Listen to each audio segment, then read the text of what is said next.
Hi friends, आप लोग कैसे हैं। मैं उम्मीद करती हूँ कि आप लोग मस्त होंगे, स्वस्थ होंगे।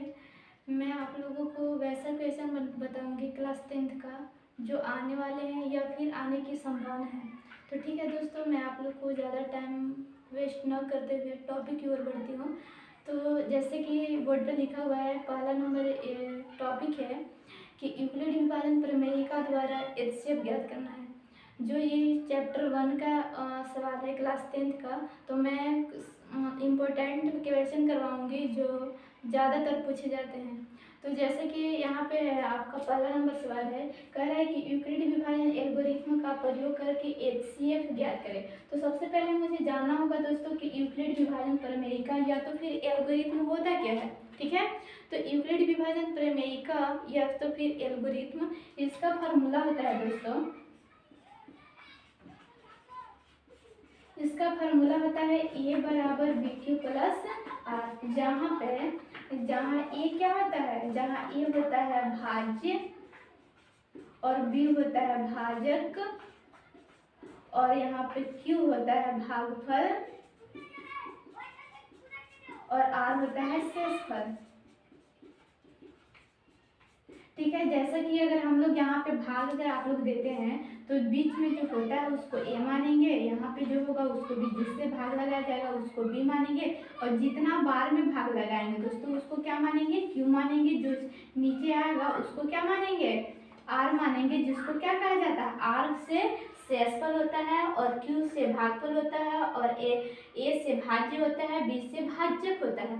तो जैसे कि हमको यहाँ पे जो आपको ज्ञात करना है कि यहाँ पे 135 में 225 से क्या निकालना है, यूक्लिड विभाजन प्रमेयिका के द्वारा आपको क्या निकालना है, एचसीएफ ज्ञात करना है। तो सबसे पहले हम लोग कि आपको यहाँ पे 135 से 225 में क्या करना है, आपको डिवाइड करना है। तो जैसे में अगर हम 135 से 225 में अगर डिवाइड करेंगे तो कितना बार में लगाएंगे दोस्तों, एक बार में लगाएंगे, क्योंकि दो बार में लगाएंगे तो इससे अधिक संख्या हो जाएगी, इसलिए एक बार में लगाएंगे तो कितना हो जाएगा 135। अब इसको अगर यहाँ पे 5 में से 5 अगर घटाएंगे तो यहाँ पे क्या हो जाएगा 0, 2 में से 3 नहीं बचाएगा तो इसको में से एक कैरी लेंगे यानी कि हासिल लेंगे, तो यहाँ पे कितना हो जाएगा 12 हो जाएगा। 12 में से अगर हमको 3 घटाना होगा तो कितना बचेगा, कितना होगा 9। अब यहाँ पे कितना आया, 90 आया। वो जो संख्या से हम भाग लगाते हैं वही संख्या कहाँ लिखाती है, ए के स्थान पर लिखाती है, यानी कि लिखा जाता है, यानी कि वह संख्या क्या हो जाता है, भाज्य हो जाता है। तो यहाँ पे 135 कहाँ आ जाएगा, बीच में आ जाएगा, यानी कि ए के स्थान पर आ जाएगा। अब यहाँ बताइए कि 90 से कितना बार में लगाएंगे, तो अगर 2 बार में लगाएंगे तो संख्या अधिक हो जाएगी, इसलिए एक बार में लगाएंगे तो कितना होगा 90। 5 में से अगर 0 घटाएंगे तो 5 और 3 में से 9 नहीं जाएगा, यानी कि 13 में से 9 घटाना होगा तो कितना बचेगा, यहाँ पे हो जाएगा 4।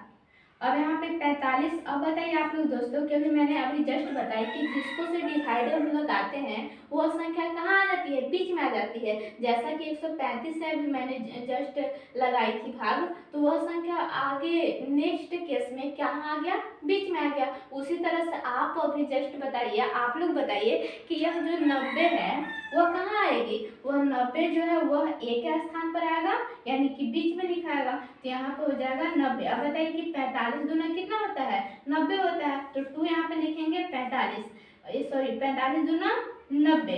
आपको जब तक भाग लगाना है, जब तक आप लोग को कब तक भाग लगाना है, जब तक लास्ट शेष पर 0 आना आ जाए। ठीक है, तो यहाँ पे पूरी तरह से कट गए हैं, तो यहाँ पे आप लगा सकते हैं। आपको यहाँ पे एचसीएफ तो ऐसे आप लोग जान गए होंगे कि सबसे अंतिम बार में जो संख्या से भाग लगता है वही हो जाता है क्या, एचसीएफ हो जाता है। बट आपको यूक्लिड विभाजन प्रमेयिका का प्रयोग करके इस पर आपको पुट करना है, यानी कि आपको उस नंबर को रखना है। तो जैसा कि आप लोग अभी हम जस्ट बताए हैं कि ए बराबर क्या होता है, बी क्यू प्लस आर होता है। ठीक है, जहाँ ए जो है किस संख्या को मानते हैं? जो संख्या बीच में रहती है उसको क्या कहा जाता है? ए कहा जाता है। यानी कि फर्स्ट केस में अगर आप लोग देखते हैं तो यहाँ पे एक ए बराबर आप कितना लिख सकते हैं? 225।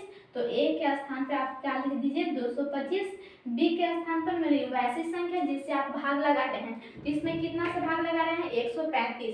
तो यहाँ पे बी के स्थान पर 135 और यहाँ पे गुना का चिन्ह छिपा हुआ रहता है, यानी कि यहाँ पे गुना का चिन्ह दे देंगे और क्यू यानी कि 35, मतलब कि 135 में 225 से कितना बार में भाग लगा है? एक बार में।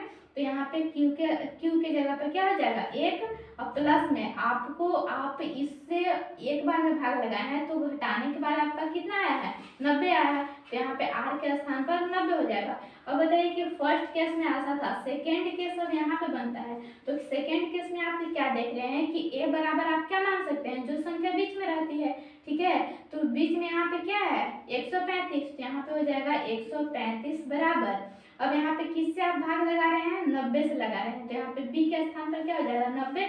आप कितना बार में भाग लगाए हैं दोस्त? 1 बार में। तो यहाँ पे 1 लिखिए, क्यू के स्थान पर प्लस है तो प्लस, और इसको 90 में 135 से भाग लगाए हैं 90 से, तो कितना आया है घटाने के बाद? 45। तो यहाँ पे 45 लिख दीजिए जहाँ पे आर का नंबर है, ठीक है।